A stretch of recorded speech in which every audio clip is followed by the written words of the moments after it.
Oke, halo, shalom semuanya. Selamat pagi, kembali lagi bersama saya Mr. Bagas dan kita akan memasuki pelajaran pendidikan agama Kristen kelas 8 ya. Jadi video ini dibuat pada hari Selasa pada pukul jam 12 gitu. Dan videonya akan tayang besok jam 11 siang sehabis penilaian harian kalian. Dan saya ucapkan selamat buat yang sudah melakukan penilaian harian, dan saya harap kalian mengerjakannya dengan jujur dan tidak mencontek dan tidak saling membagi jawaban kayak gitu. Dan saya berharap juga kalian mengerjakannya dengan sesuai dengan pengetahuan kalian masing-masing, supaya saya sebagai guru bisa menilai sejauh mana pemahaman siswa ini, apakah sudah benar-benar sudah paham atau belum. Sayang banget kalau kalian begini, lebih mengutamakan nilai dibandingkan pemahaman. Apalah artinya nilai yang bagus dibandingkan dengan kalian yang masih belum ngerti, belum paham kayak gitu. Contohnya, misalkan kalian dapat nilainya 100 hasil dari apapun itu, kontak kayak apa dari internet, tapi pemahaman kalian ya kurang gitu. Pas suatu ketika kalian dihadapkan dengan situasi tersebut, kalian akan bingung tuh. Karena kenapa? Agama itu tidak hanya berbicara soal teori sehingga kalian mendapatkan nilai, tidak, tetapi agama juga mengajarkan nilai-nilai kehidupan dan juga mengajarkan kerohanian kalian supaya kalian tumbuh seperti itu. Nah, oke, sebelum kita lanjut lebih jauh, kita berdoa dulu. Nah, buat yang belum siap, silakan kalian persiapkan diri kalian terlebih dahulu ya. Jadi yang belum mandi silakan mandi dulu, yang belum sarapan silakan sarapan dulu. Pokoknya kalian harus siap, harus rapi gitu. Ya, minimal mandilah, karena di saat kalian sudah mandi adanya suatu kenikmatan tersendiri yang hadir di saat kalian mandi seperti itu. Nah, jangan sampai kalian baru bangun terus belum siap dan juga belum mandi waktu saya mengatur. Oke, kalau kalian sudah siap semuanya, kita lanjutkan. Kalau belum, silakan pause dulu video ini. Pause. Nah, kalau sudah selesai, lanjutkan lagi. Oke, kita berdoa. Tuhan Yesus yang baik, terima kasih Tuhan atas karena kasih-Mu dan atas karena kemurahan-Mu Tuhan bagi setiap kami. Tuhan Yesus, sebentar lagi kami mau belajar pendidikan agama Kristen, melanjutkan materi bab 7 Tuhan. Kiranya Engkau sertai kami dalam setiap pembelajaran, dan Engkau berkati anak-anak, dan Engkau memberkati keluarga mereka dan kedua orang tua mereka. Engkau berkati berlimpah-limpah, dan Engkau berkati sekolah dan di SMP, SD dan TK-nya Tuhan Yesus. Dan Tuhan, Engkau memberikan kepintaran dan hikmat dan kerapan-Mu yang baru bagi kami semua. Ampunilah atas setiap kesalahan kami dan dosa-dosa kami Tuhan. Kami berdoanya di dalam nama Tuhan Yesus. Amin.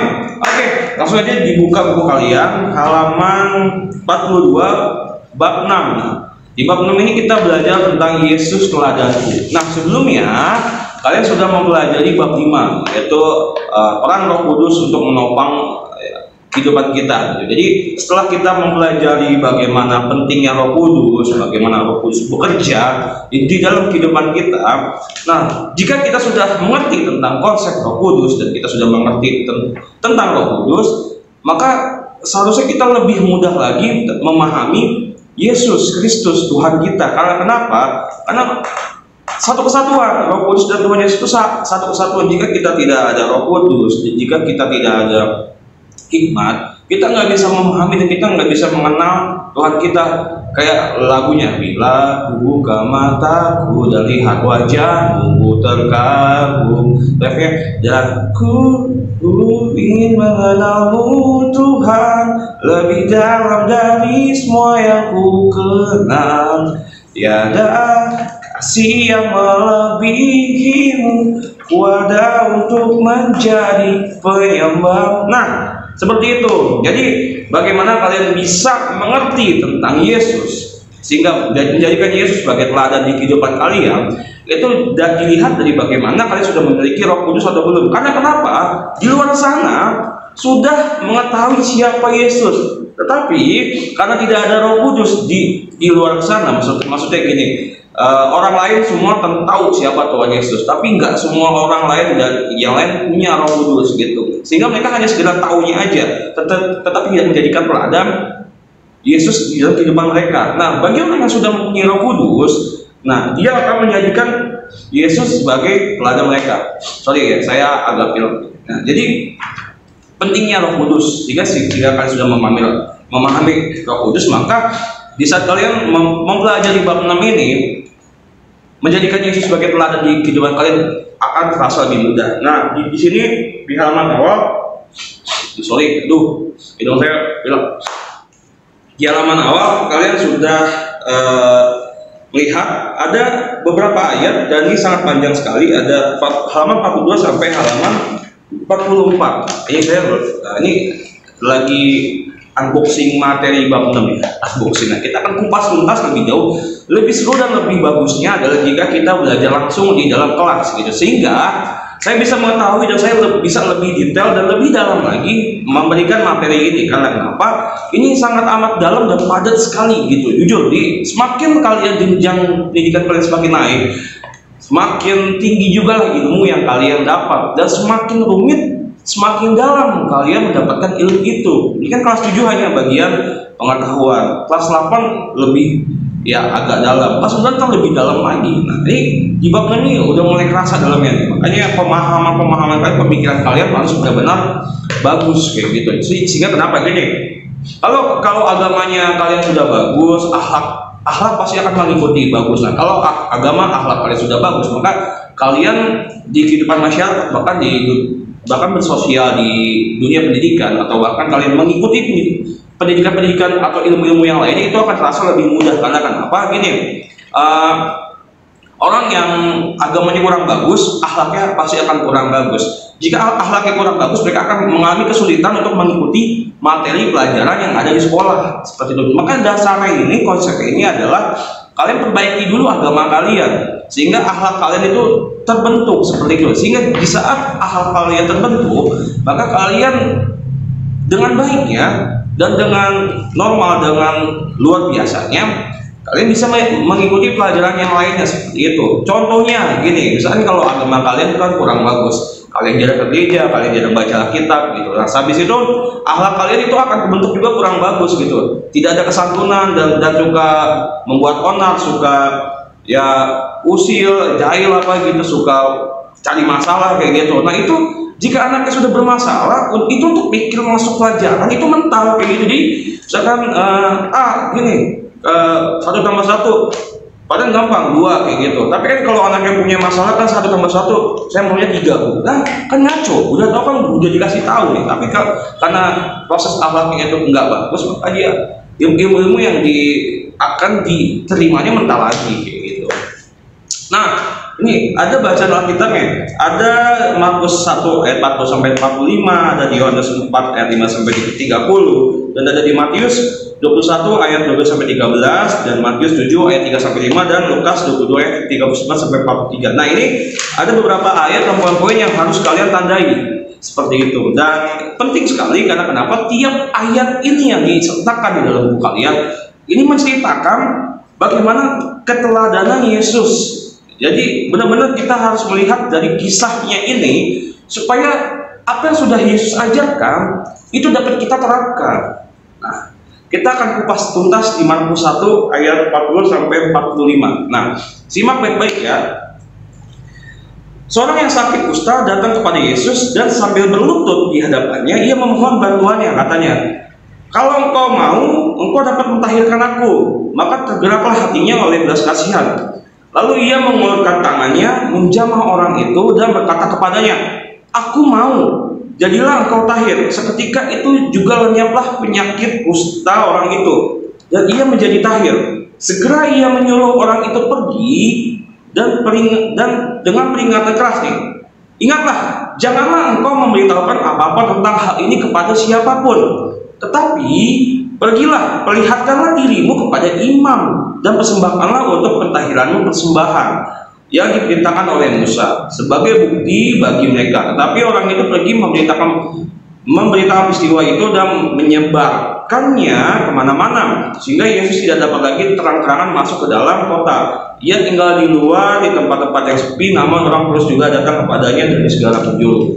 Nah, jadi maksudnya dari Markus 1 ayat 40 sampai 45 ini adalah, jadi ada seorang yang sakit kusta gitu. Nah, pada waktu Yesus lewat, orang yang sakit kusta ini bilang kepada Yesus, "Maukah engkau menyembuhkan aku gitu. Ini ada, maukah engkau, kalau engkau mau, engkau dapat mentahirkan aku. Kalau engkau mau, maukah engkau mentahirkan aku? Kalau engkau mau, engkau dapat mentahirkan aku gitu. Nah, dengan kerendahan hatinya, orang kusta ini meminta kepada Tuhan Yesus, Tuhan, jika engkau berkenan, engkau dapat mentahirkan aku, kayak gitu. Ini doa-doa kerendahan hatinya yang harus kalian terapkan, yang harus kalian coba. Ya, contohnya kayak gini.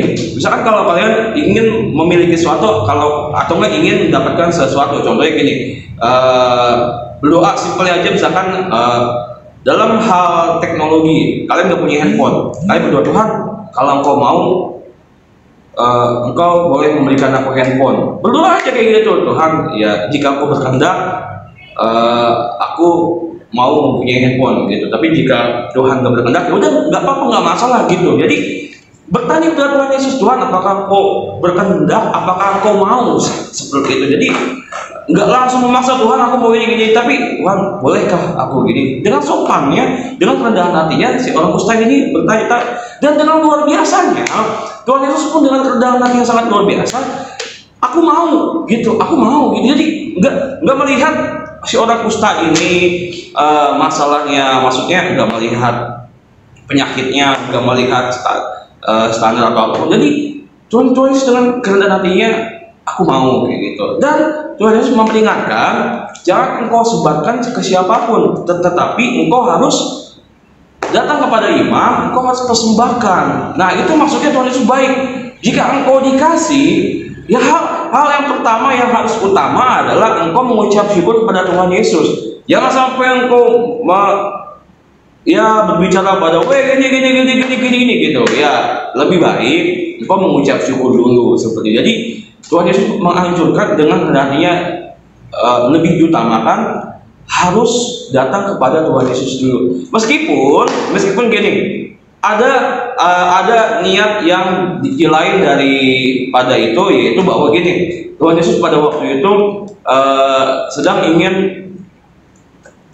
datang ke suatu tempat gitu, tapi orang-orang selalu datang ramai gitu. Jadi Tuhan Yesus nggak bisa terlalu banyak untuk bagaimana mengikuti, maksudnya untuk bisa datang gitu. Jadi karena orang yang banyak datang, dan jadinya Tuhan Yesus nggak bisa terlalu leluasa, banyak yang ngikut gitu. Tuhan Yesus maunya ya nggak harus diam, maksudnya nggak harus rame-rame gitu ya. Yang penting kemanapun Tuhan Yesus datang, ya Tuhan Yesus dapat singgah di situ dan dapat mengajarkan gitu. Jadi karena orang banyak datang dan banyak ramai orang datang, akses geraknya itu susah gitu. Apalagi banyak orang yang minta disembuhkan. Jadi dia minta supaya tolong jangan membuat orang banyak mengikuti dia lagi, karena dia untuk memberitakannya susah gitu. Tapi karena orang yang disembuhkannya ini memberitakan ke yang lain gitu, jadinya makin membuat Tuhan Yesus susah menyebarkan Injilnya, memberitakan kabar baiknya gitu. Tetapi itu tidak masalah gitu. Justru Tuhan Yesus yang mengambil inisiatif. Nah, Yesus tidak dapat lagi terang-terangan masuk ke dalam kota. Ia tinggal di luar di tempat-tempat yang sepi, namun orang kudus juga datang padanya dari segala penjuru. Jadi Tuhan Yesus pun membutuhkan tempat yang sepi. Untuk apa? Ya untuk dia berdoa, untuk dia bersaat teduh. Pentingnya sekali kita mempunyai waktu luang, waktu kosong kita untuk bisa bersaat teduh, dan juga kita bisa berdoa gitu. Kita luangkan waktu. Tuhan Yesus mau meluangkan waktu untuk berdoa, tapi banyak orang yang ramai gitu, susah sekali kayak gitu. Jadi ya selain dia nggak ada waktu untuk doa, dan dia pun untuk waktu mengakses mengajarkan pun jadi terbatas gitu. Karena banyak orang yang mencari dia, dan banyak orang yang, jadi bukannya Tuhan Yesus menghindar ya, ini maksudnya Tuhan Yesus menghindar ini untuk berdoa kayak gitu. Dan memang orang banyak ini yang membuat yang harusnya Tuhan Yesus datang ke tempat untuk berdoa, jadi kan agak susah. Jadi bukannya menghindar karena nggak mau orang banyak itu diselamatkan, Tuhan Yesus mau menyelamatkan mereka. Tetapi Tuhan Yesus juga butuh waktu untuk berdoa, dan juga Tuhan Yesus pun mau semuanya itu tertib gitu. Tertib maksudnya boleh mengikuti Tuhan tapi tertib gitu. Tuhan pun mau menggunakan caranya sendiri gitu. Jadi nggak langsung cara manusia gabah apa gitu. Jadi Tuhan mau caranya Tuhan sendiri gitu. Memang agak ribetnya baru satu ayat ya buat saya pun agak sulit karena dalam sekali nih materinya.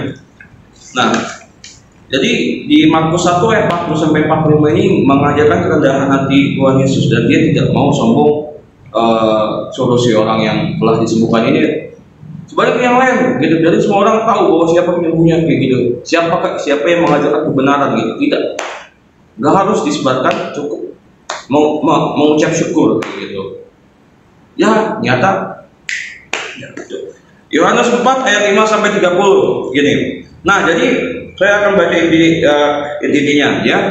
Kalian bisa baca sendiri, dan please tolong dibaca gitu. Jadi intinya adalah ada seorang perempuan Samaria gitu. Jadi si seorang perempuan Samaria ini datang ingin mengambil air kayak gitu. Dan habis itu ada tiba-tiba Tuhan Yesus datang meminta pada seorang perempuan Samaria itu, bolehkah aku meminta air gitu. Seorang Samaria ini kaget gitu. Karena kenapa? Karena masakan engkau seorang Yahudi minta minum kepadaku, seorang Samaria? Sebab orang Yahudi tidak bergaul dengan seorang Samaria gitu. Dan mengajarkan konsep toleransi, konsep kerendahan hati Tuhan Yesus gitu. Datang kepada siapapun dan tidak melihat dan tidak memandang status apapun. Bahkan seorang Samaria ini sudah berstatus Samaria, bahkan berstatus dia mempunyai bahwa engkau tidak mempunyai suami, sebab engkau sudah mempunyai 5 suami, dan yang ada sekarang padamu bukanlah suamimu. Dan dia sudah, istilahnya sudah kotor lah, sudah banyak praktek perzinahan. Tapi Tuhan Yesus datang mau gitu, melihat si perempuan yang sudah bahkan di statusnya seorang Samaria yang orang dikucilkan, bahkan dia sudah melakukan zina berkali-kali. Si perempuan Samaria ini bahkan Tuhan Yesus mau datang ke mereka.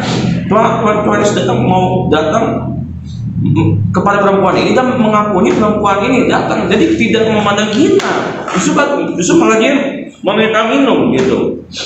Terus habis itu Tuhan Yesus langsung menyatakan kebenaran gitu, akan memperoleh air kehidupan. Jadi dia memberikan air kehidupan, penyegaran yang baru. Di saat Tuhan Yesus sudah datang gitu ke kehidupanmu, dan Tuhan Yesus pasti akan memberikan air kehidupan yang baru, sehingga kebaikan-kebaikan, sehingga urapan-urapan dari Roh Kudus itu terpancar di dalam diri kalian masing-masing, seperti itu. Jadi selain konsep kerendahan hati, dan juga Tuhan Yesus menyatakan kebenaran gitu.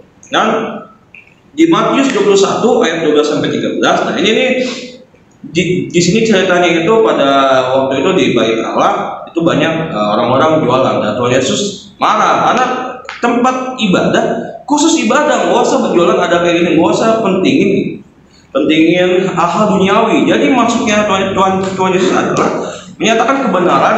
Jadi menyatakan kebenarannya itu benar-benar ketulusan kayak gitu, datang kepada Tuhan itu menyatakan ketulusan. Jadi di saat Anda beribadah, kalian tulus ibadah, tidak ada konsep embel-embel duniawi datang ke kehidupan kalian. Contohnya kalau kalian masih ibadah tapi kalian megang handphone, kalian update status, kalian chattingan WhatsApp, itu kalian datang nggak sepenuh hati. Makanya kan lalu Yesus masuk ke Bait Allah dan mengusir semua orang yang menjual beli di halaman Bait Allah. Ia membalikan meja-meja penukar uang dan pedagang berpati dan berkata kepada mereka, ada tertulis rumahku akan disebut rumah doa, tapi kamu menjadikannya sarang penyapu. Jadi rumah doa ini berbicara bahwa ketulusan hati kalian di saat kalian datang kepada Allah Bapa, kepada Tuhan Yesus, datang untuk beribadah tulus. Nggak boleh ada hal-hal lain yang masih menganjal di kehidupan kalian. Dan bahkan di tubuh kalian pun itu adalah rumah doa kalian, Bait Allah gitu. Nggak boleh ada unsur-unsur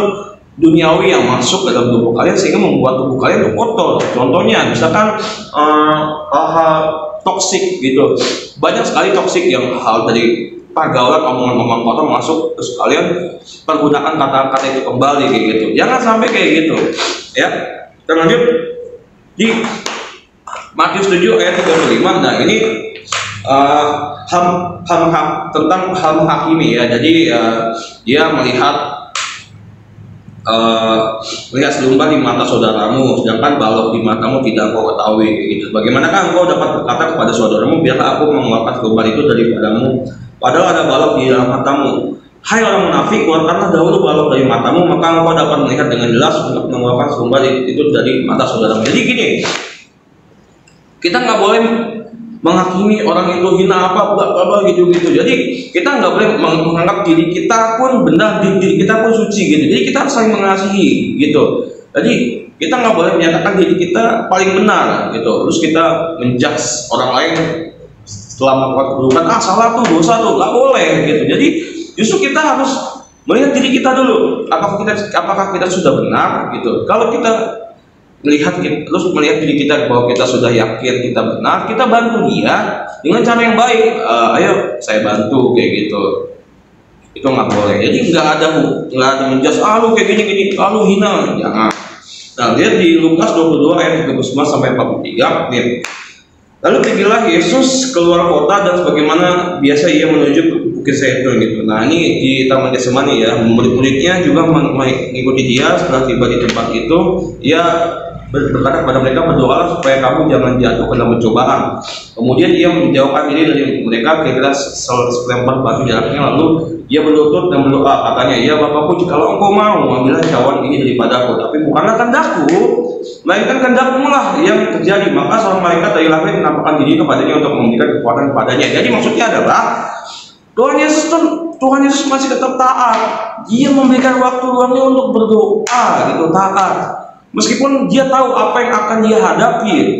Dan di akhir doanya itu gini, bukan karena kehendakku, tapi karena kehendakmu ya Allah Bapa gitu, biarkan. Jadi maunya Tuhan Yesus, biarlah cawan ini berlalu, tapi ya sudah, ya semuanya kembali lagi pada Allah Bapa. Sama seperti orang Musa tadi yang bilang kalau engkau mau gitu, engkau dapat mentahirkan aku. Sama seperti Tuhan Yesus, Tuhan, jika engkau mau, engkau lalui cawan ini gitu. Maksudnya engkau lewatkan gitu, supaya aku tidak menghadapi cawan ini. Tapi jika aku berkehendak, ya sudah, maka terjadilah seperti itu. Nah, berdoa dan menyanyi. Nah, ini ada sebuah cerita dari Jonathan Bethke, ada seorang seniman muda yang profesional dari Amerika Serikat. Pada tahun 2012 ia menerbitkan sebuah rekaman video yang disebarkannya di dunia maya. Dalam videonya yang berjudul Why I Hate Religion But Love Jesus, mengapa saya membenci agama tetapi mencintai Yesus. Ia mengatakan antara lain hal-hal berikut. Ini bisa kalian baca. Ini bagus banget di halaman 44. Jadi kalau kalian mempunyai pemikiran yang bagus, kalian bisa menjawab yang ini, pemahaman yang baik. Tugas pertama adalah ini. Puisi di atas hanya sebagian saja dari apa yang diungkapkan Bethke. Namun demikian, dari kata-kata Bethke dapat kita lihat gambaran tentang Yesus yang kritis terhadap praktik keagamannya di masanya. Nah, coba diskusikan bersama teman sebangkumu. Nah, ini gak usah diskusikan teman sebangku ya, karena kalian online. Hal-hal apa yang kamu anggap mengejutkan dari puisi di Bethke? Ini banyak hal gitu. Contohnya kan gini. Ketika ia dibunuh, ia berseru, Bapa, ampunilah mereka karena mereka tidak tahu apa yang mereka perbuat. Gitu, kan banyak agama mungkin mengajarkan kasih karunia, tetapi praktiknya malah berbeda. Mereka cenderung mengejek umat Allah. Mereka melakukan itu kepada Yohanes Pembaptis. Mereka tidak bisa memecahkan masalahnya, jadi hanya menutupinya tanpa menyadari bahwa agama jadi seperti menyemprotkan parfum pada peti mayat. Jadi saya ceritakan sedikit. Jadi pada waktu itu agama itu tidak mengajarkan adanya konsep kebaikan, konsep kasih gitu. Makanya Bethke melihat waktu di masa Yesus udah ada agama, tapi agama itu sia-sia karena ya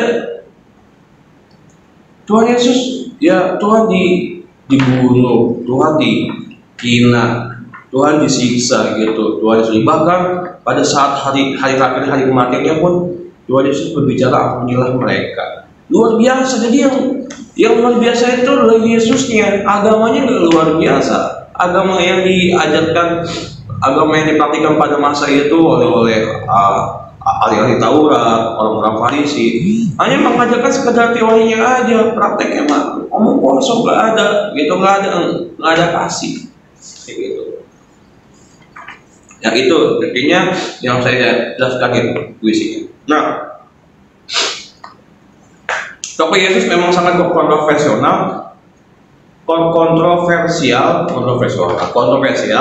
di masa hidupnya di dunia. Yesus seringkali berbenturan dengan para pemimpin agama dan tokoh-tokoh yang merasa dirinya sebagai para penjaga Taurat, seperti orang-orang Farisi dan para jaga bait suci. Seperti orang-orang Saduki, Yesus berbenturan dengan para pemimpin agama itu. Nah, ini bisa kalian baca, ya. Terakhir, halaman 45 yang bagian B, Yesus peduli dengan yang menderita. Jadi ada di Markus 1 ayat 40 sampai 45. Sudah saya jelaskan tadi, dan soalnya adalah, nah ini kalian bisa baca. Sorry, saya nggak bisa jelaskan karena sudah saya jelaskan tadi di awal, yaitu tentang Yesus peduli. Ini yang pelajaran yang Yesus peduli dengan kerendahan hati Tuhan Yesus. Yesus peduli seperti itu. Dan tugas ini, mengapa Tuhan Yesus melarang orang untuk menceritakan pengalaman kepada orang banyak? Dari kisah di atas, coba diskusikan dua sifat yang kamu temukan tentang Tuhan Yesus di dua sifat yang di ayat tadi. Gitu. Bagaimanakah sikapmu bila berada dalam situasi yang sama ketika seorang yang ditolak orang lain datang padamu untuk minta bantuan? Kalian jawab ini ya. 46 yang ada tadi tugasnya ada dua, ya.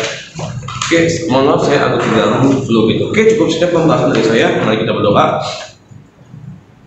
Tuhan Yesus yang baik, terima kasih Tuhan atas karena kasih-Mu dan atas karena kemurahan-Mu Tuhan Yesus, kami telah selesai belajar materi bab 7 Tuhan Yesus. Kiranya Engkau tetap berbicara dalam setiap hati kami, dan Engkau berikan kami hikmat dan urapan yang baru setiap kali Tuhan Yesus. Ampunilah dari kesalahan kami dan dosa-dosa kami Tuhan.